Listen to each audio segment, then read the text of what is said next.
Hello everyone and welcome back to another session of Elden Ring PvP and another weapon showcase.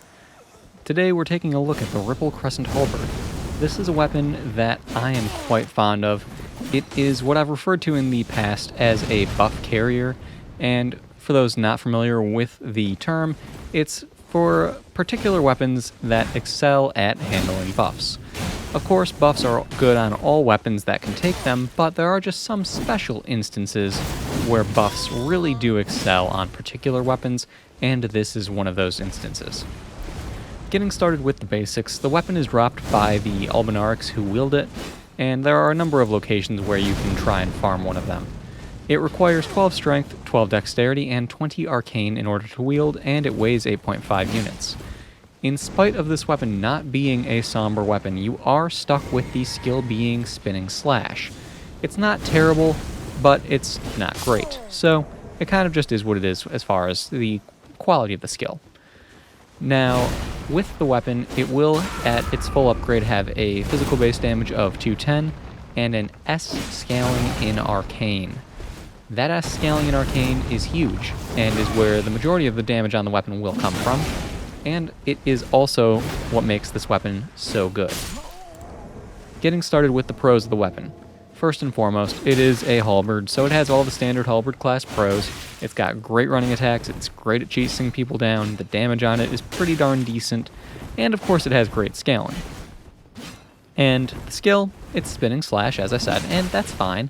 There are definitely some good uses for it. A lot of people don't expect the follow-up when you do it, so that is a nice thing to have. It catches people off guard, and they'll run into that attack more often than not.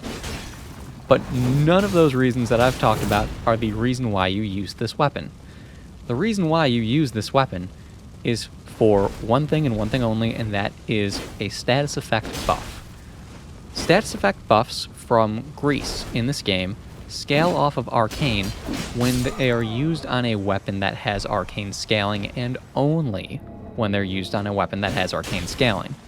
Because this has an S scaling in Arcane, the amount of buildup for a status effect from Grease is insane.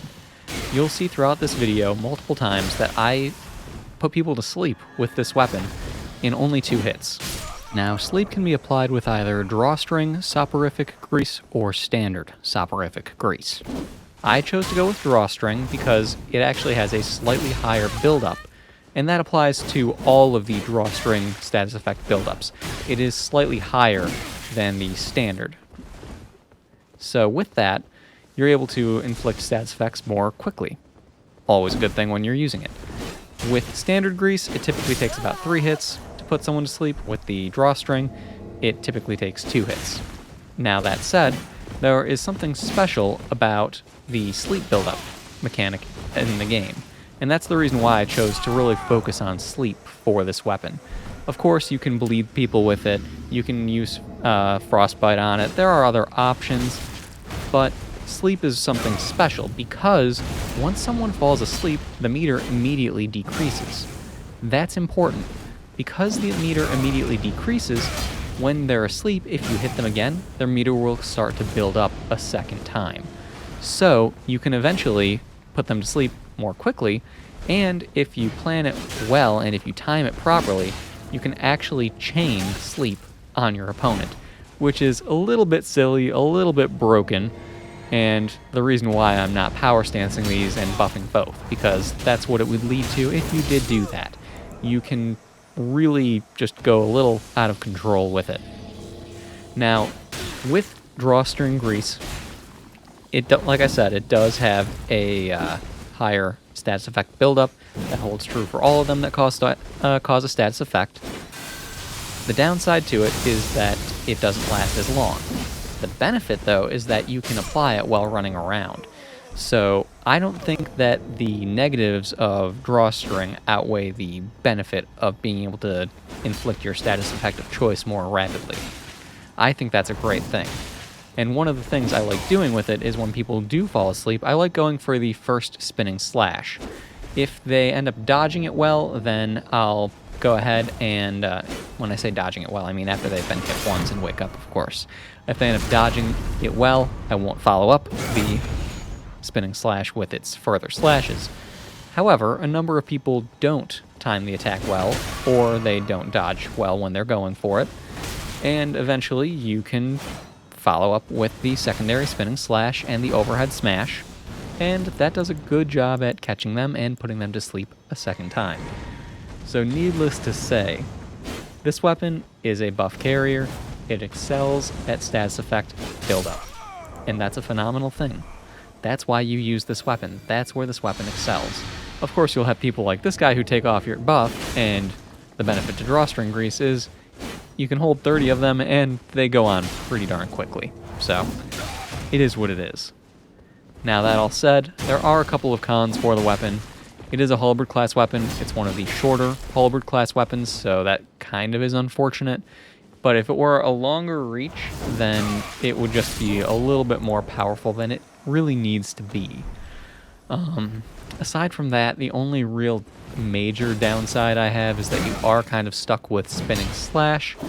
It's not the end of the world to be stuck with it. It covers, a 360-degree spin around you, and it has an okay amount of hyper armor, but there are better options out there. Unfortunately, they're just not available for this particular weapon.